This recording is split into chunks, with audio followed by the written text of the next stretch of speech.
माननीय मुख्यमंत्री जी ने मीटिंग करी अभी हमारी सारे सेक्रेटरीज़ की, और उसके बाद अब मैं 3 बजे करने जा रहा हूँ।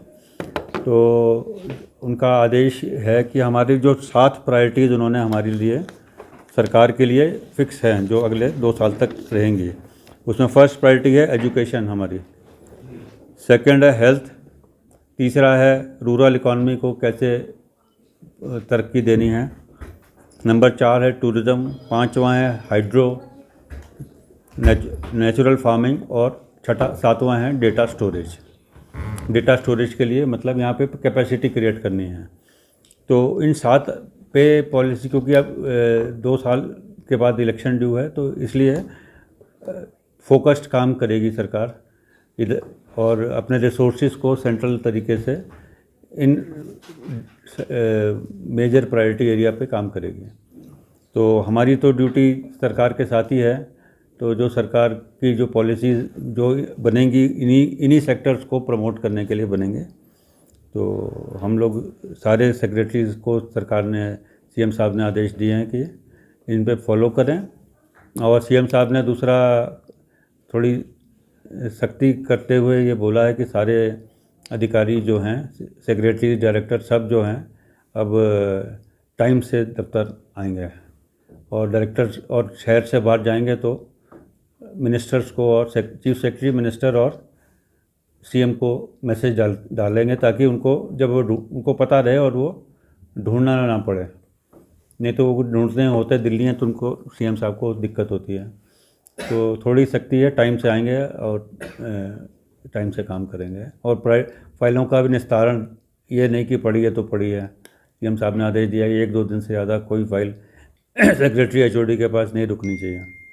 सर, पेंडेंसी अगर फाइल की कोई होगी तो कोई, मेरे को भी तो मुझे उम्मीद है कि ऐसी ज़रूरत ना पड़े, लोग खुद ही करें। नहीं तो फिर वो सीएम साहब ने कहा मंथली रिव्यू करो और 15 दिन में रिव्यू करो, और फिर उनको बताओ कि कौन काम नहीं कर रहा है। सर जो आपके टेबल पे तो हमने फाइल देखी नहीं पेंडिंग, तो बाकी कैसे हो सकती है? तो कोशिश करेंगे सबको कि ना हो। मैं भी ये चाहता हूँ, क्योंकि मैं खुद नहीं करूँगा तो फिर तो लोगों को मैसेज जाएगा। मुझे उम्मीद है कि वो उनको भी लगेगा कि सीएम साहब का आदेश भी है, और थोड़ा सा जब अपनी तरफ से एग्जाम्पल सेट करूँगा तो उनको भी सब टाइम से आएंगे। साहब ने बोला जब चीफ सेक्रेटरी टाइम पर 10 बजे से पहले आते हैं तो बाकी को आने में क्या दिक्कत होनी चाहिए। तो आप कहते तो मैं तो टाइम पर सुबह 10 से पहले ही आता हूँ।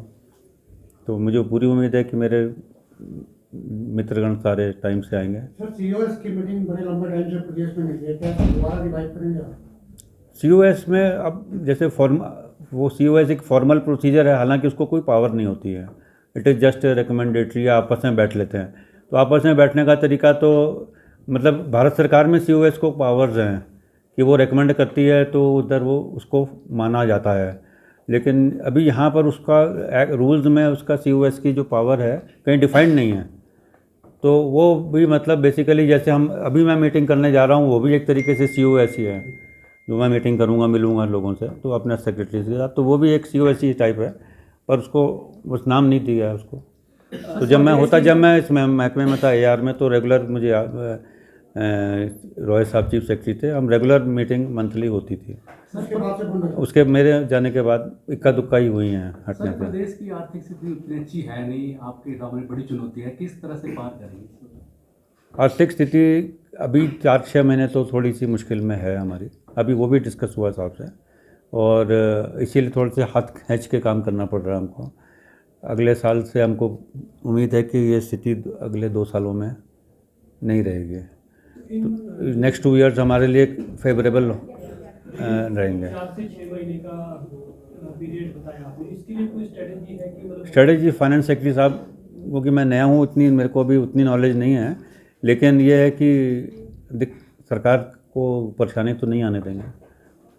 जो दिक्कत है वो तो है, पर ऐसी स्थिति तो नहीं आने देंगे कि लोग मतलब काम ही बंद हो जाए। हाँ, आपका जो स्थिति है सर, काफ़ी नुकसान प्रदेश का हुआ है, प्रदेश का विकास भी करना है, एम्प्लॉय भी हमको तनख्वाह भी देनी है, तो किस तरह से मैनेज करेंगे सर?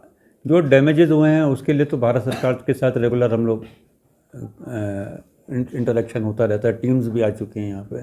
तो यहाँ का इस साल का जो लॉस हुआ उसका प्रपोज़ल बन के जा रहा है। अभी आज भी उनको एसीएस रेवेन्यू को साहब ने बोल दिया है कि तुरंत, मैंने भी बोला है कि तुरंत भेज दें। और जो पिछले वाले जो पैसे आने हैं उसके लिए भी प्रयास हो रहा है कि वो कोशिश सीएम साहब कर रहे हैं कि जो 2 किस्तों में आना है वो हमको 1 किस्त में ही आ जाए, तो और यूटिलाइजेशन सर्टिफिकेट्स टाइम पे भेज के उन पैसे को वापस ला सकें। तो ये है। बाकी इस साल का जो पैसे का रिम्बर्समेंट थोड़ा शायद लेट हो, लेकिन पिछले को कोशिश कर रहे हैं कि पिछला जो अवार्ड हुआ है वो आ जाए हमारे पास। सर, जो ये 7 सेक्टर फोकस किए गए हैं, तो क्या इनसे जुड़ी पॉलिसीज भी नई सिरे से ड्राफ्ट होंगी? कुछ पॉलिसी लगभग बनी हुई हैं, पर यह है कि बजट का एलोकेशन होगा इनमें, मतलब रुकावट तो है, बजट की दिक्कत है। तो इनमें साहब ने बोला है कि इनमें फाइनेंस डिपार्टमेंट लिबरल रहेगा इनको फंडिंग करने के लिए, इन सेक्टर्स में ना, इनमें इनके केसेस में ज़्यादा फंड रिलीज़ होगा। बाकियों में तो मतलब आपको पता है लिमिटेड रिसोर्सेज में कहीं ज़्यादा कहीं कम करना पड़ेगा, इनमें कम इनको देने की कोशिश ज़्यादा करेंगे। सर, हमारी एक प्रैक्टिकल प्रॉब्लम है पत्रकारों की कि आपको हमने आगे कभी फ़ोन किया आप उठाते हैं, लेकिन आपके कई सेक्रेटरी ऐसे हैं फ़ोन नहीं उठाते हैं। आपसे बात करेंगे हर बार अच्छा नहीं लगेगा, या सीएम को फ़ोन करेंगे वो भी अच्छा नहीं लगेगा। कोई ऑर्डर ऐसा करेंगे कि अगर कोई पक्ष लेना है खबर में तो सेक्रेटरी फ़ोन तो उठाने को। अभी सेक्रेटरी आईपीआर ने क्या क्या इंस्ट्रक्शन कर रखे हैं इस विषय पर मुझे पता नहीं है ना। अब सेक्रेटरी आईपीआर हैं, सीएम के सचिव भी हैं, है ना, उनसे इस बारे में डिस्कस कर लें। सर, आपने 7 प्राथमिकताएं बताई, फिर आपसे व्यक्तिगत प्राथमिकताएं पूछी जाए अपनी, क्योंकि आपका लंबा तजुर्बा है, क्या फिर प्राथमिकता रहेगी? एक तो अपना नॉर्मल डिसिप्लिन और फिजिकल डिसिप्लिन बहुत ज़रूरी है। और डिसिप्लिन, अगर मैं बिजली बोर्ड में गया था जब, तो हालत बहुत ख़राब थी, लेकिन वहाँ कभी चेयरमैन बैठते ही नहीं थे। तो मैं ही एक चेयरमैन हूँ कई सालों के बाद जो रेगुलर बैठा। हमने बैठने का ही असर ये होता है कि वहाँ पे लोगों ने सब टाइम पर आते थे। कोई भी, सबको मालूम था कि 15 मिनट लेट होंगे तो 10 बजे मैं फ़ोन करना स्टार्ट कर देता था। तो अब जो है उससे देखिए आपने इम्प्रूवमेंट हो गई। जब मैं गया था तो वहाँ पे तो नारे ही लगते थे रोज़, आज वो स्थिति नहीं है। फाइनेंशियल पोजीशन भी है, 500 करोड़ का प्रॉफिट अभी मेरे ख्याल से हमने 15 महीने में 500 करोड़ का प्रॉफिट दिया है।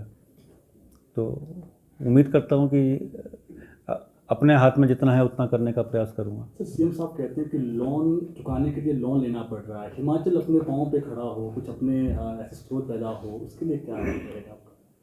अभी तो दिक्कत है ही है ना। पर जैसे अब आप देखो ना, बिजली बोर्ड जैसा ऑर्गेनाइजेशन घाटे में क्यों गया था? हमारे नहीं जाना चाहिए, पावर सेक्टर में घाटा होना नहीं चाहिए। हम लोग की लिथार्जी है। अब अगर हमने ठीक से काम, पैसे की वेस्टेज ना की होती तो ये, मतलब मैं ये कह सकता हूँ बिजली बोर्ड के एक्सपीरियंस से कि हम लोगों ने या हमारे अधिकारियों ने वहाँ पे पैसे को, एक दुधारू गाय को बिल्कुल मार दिया है। तो सिर्फ हमने कोई अच्छा ऐसा काम थोड़ा ना किया स्पेशल, भाई ये है कि वेस्टेज बंद कर दी। वेस्टेज भी बंद हो जाए सरकारी सिस्टम में तो लॉसेस कम हो जाएंगे। मेरे साथ खुश रहते हैं, उनका कोई काम रुकता नहीं है। ये डीए साहब तो अभी वित्त विभाग का मामला है ना, तो वो देख के ही बताएंगे वो, है ना, पर मदद करने की। पर बाकी तो वित्तीय स्थिति में देख के पॉलिटिकल डिसीजन ही होता है।